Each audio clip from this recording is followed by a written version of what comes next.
খাজার নামে মাজার করে দেখায় জানা খাজার শান, দিনে করে ভণ্ডামি আর রাত্রে মারে গাজাই টান।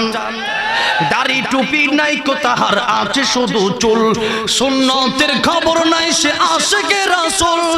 মাজারে সরবেলা চলে শুধু গাজার মেলা, মাজারে সরবেলা চলে শুধু মদের মেলা। আমল সব ধ্বংস হবে থাকবে না তাদের ঈমান, দিনে করে ভণ্ডামি আর রাত্রে মারে গাজাই টান, দিনে করে ভণ্ডামি আর রাত্রে মারে গাজাই টান। দাড়ি টুপির নাই কো খবর, পর্দার খবর নাই, মুরিদেরা সিজদা করে বন্ধ পীরের পায়। জোরে কোন ঠিক না বেটি? বন্ধ বাবার মুরিদ যারা তারা হবে সর্বহারা, ঠিক না বেটি? বন্ডের মুরিদ যারা, দেওয়ানবাগের মুরিদ যারা তারা হবে সর্বহারা। আমল সব ধ্বংস হবে থাকবে না তাদের ঈমান, দিনে করে ভণ্ডামি আর রাত্রে মারে গাজাই টান। কথা ঠিক না বেটি? ও মুসলমান, ও আমার যুবক ভাইরা, ও মুরব্বী বাবাজিরা, এখন জানা বন্ডের কাছে গিয়া চায় এমন বাবা আছে আমাদের দেশে, তার নাম ল্যাংটা বাবা। নাউজুবিল্লাহ কোন ল্যাংটা বাবা। এই ল্যাংটা বাবার দরবারে গিয়া কি হবে? তার নিজের সদরের ঠিক নাই, ফরজের ঠিক নাই, ঠিক না বেটি? আবার কতক বাবা এমন আছে প্রস্রাব করে পানিও লয় না, কতক্ষণ ঠিক না বেটি? কতক বাবা এমন গুণী মুইতা বাবাই লয় না পানি, খালি করে টানা টানি পর্দার ভিতর, ঠিক না বেটি? খালি করে টানা টানি পর্দার ভিতর। ফেরেশতারা গুরজু মারবে কবরের ভিতর, বাবারি ফেরেশতারা গুরজু মারবে কবরের ভিতর। কথা ঠিক না বেটি? দয়াল বাবা ভণ্ড বাবা লাগে আমার ডর, দয়াল বাবা ভণ্ড বাবা লাগে আমার ডর। ফেরেশতারা গুরজু মারবে কবরের ভিতর, বাবারে ফেরেশতারা গুরজু মারবে কবরের ভিতর, ঠিক না বেটি? এই জন্য যে বাবারা নামাজের খবর নাই, রোজার খবর নাই, বলে আমার কাছে আইসা মুরিদ হও, বাবার নিজের খবর নাই, তোর পুল সিরাত পার কইরা দিব, অথচ ক্ষেতের যে ধানের যে আইল পার হইতে পারে না। কথা কোন ঠিক না বেটি? ও বাবা, তোর যেদিন ধরবে ধরার মতো বাবারই কিয়ামতের ময়দানে হুঁশ থাকবে না। কথা ঠিক না বেটি? পীরগিরি আর মাজার পূজা যে চলছে দেশটা জুড়িয়া, শিরকি আর বন্ডামিতে দেশটা গেছে বড়িয়া।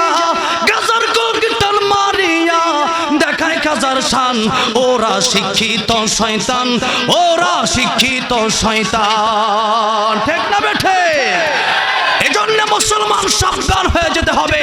যারা ভণ্ড, নামাজ নাই, রোজা নাই, দাড়ি নাই, টুপি নাই, সুন্নতি লেবাস নাই, সেগুলো পীর হতে পারে না। ভণ্ড ভণ্ড ভণ্ড, কথা ঠিক না বেঠে?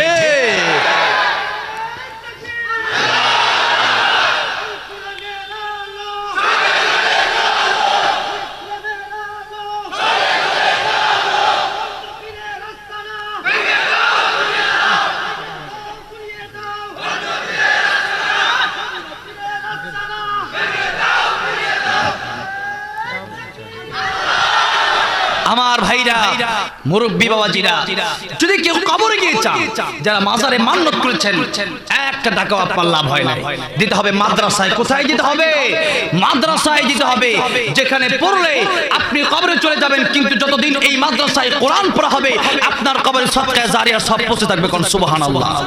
দিবেন মসজিদে, মসজিদে আপনি একটা ইট দিলে সেই মসজিদে যতদিন পর্যন্ত মানুষ নামাজ পড়বে ততদিন পর্যন্ত সবার নামাজের সব আপনার কবরে পৌঁছে থাকবে কিয়ামত পর্যন্ত। সুবহানাল্লাহ। সেখানে দিবেন, মসজিদে দিবেন, মাদ্রাসায় দিবেন, গরিব এতিম মিসকিনকে দিবেন, এতিমকে খাওয়াবেন, এতিমকে আদর করে কাছে আনবেন, তাদেরকে খাওয়াবেন। আল্লাহ রাব্বুল আলামিন বলেছেন এতিমকে তোমরা আদর করো, মুহাব্বত করো, ভালোবাসো। এজন্য আল্লাহ নবী ছিলেন এতিম। আল্লাহ নবী কি ছিলেন? এতিম ছিলেন। আল্লাহ ইয়াজিদকা ইয়াতীমান ফাআওয়া ওয়া ওয়াজাদাকা দাল্লান ফাহাদা ওয়া ওয়াজাদাকা আইলান ফাগনা। নবী এতিমকে মুহাব্বত করেছেন।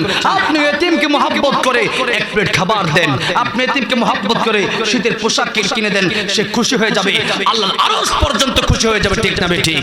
আর মাজারে 5 টাকা দিবেন, লস হবে। আল্লাহর ওয়াস্তে আপনাদের হাত আপনাদের পা ধরে বলে যাচ্ছি, মাজারে 1 টাকাও দিবেন না, 1 টাকাও দিবেন না। আল্লাহ নবীকে সাহাবায়ে কেরাম প্রশ্ন করেছিলেন, কোন দান সর্বশ্রেষ্ঠ দান? নবী বলেছেন, যেটা তুমি নিজে খাইবা এটা শ্রেষ্ঠ দান।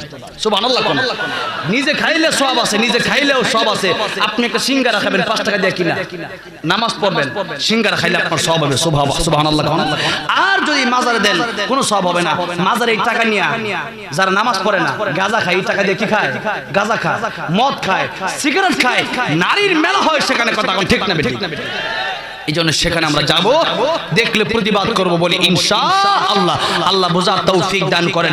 সেখানে চাওয়ার জায়গা নয়, কারণ যে ব্যক্তি মরে গেছে সে ব্যক্তি আপনার কিছু দিতে পারবে, দিতে পারে একজন। চিল্লা এখন তিনি কে? এই জন্য আসুন ও মুসলমান ভাই, ও মুরব্বি বাবাজিরা, আল্লাহ রাব্বুল আলামিন বলেন মাজারে তোমরা যাইও না, শিরিক করো না।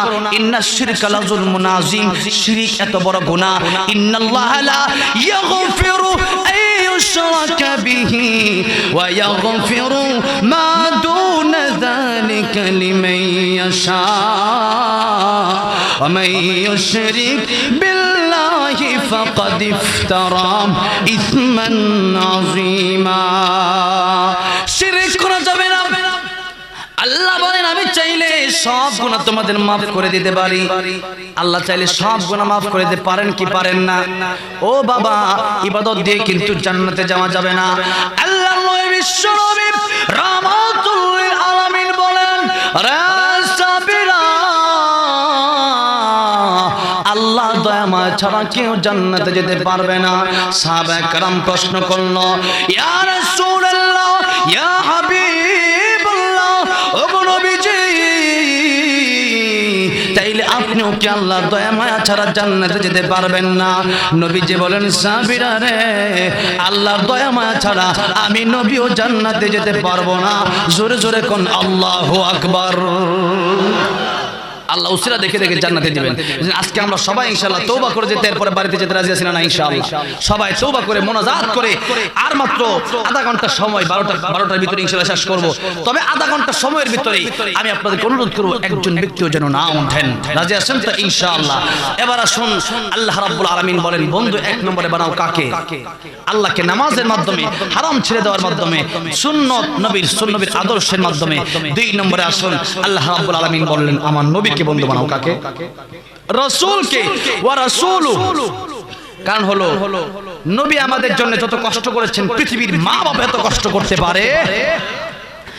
আল্লাহর নবী বিশ্ব নবী রাহমাতুল লিল আলামিন, আল্লাহর নবী সুখের সময় ছিলেন উম্মতের পাশে, দুঃখের সময়ও ছিলেন উম্মতের পাশে।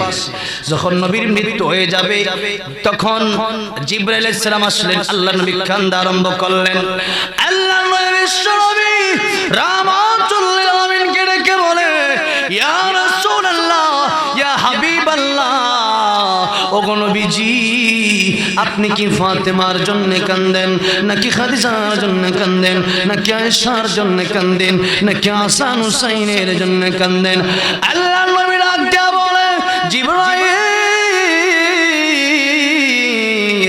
আমি হাসান হুসাইনের জন্য কান্দি না, আমি ফাতিমার জন্য কান্দি না, আমি আয়েশার জন্য কান্দি না, আমি খাদিজার জন্য কান্দি না, আমি কান্দি আমার গুনাহগার উম্মতের জন্য।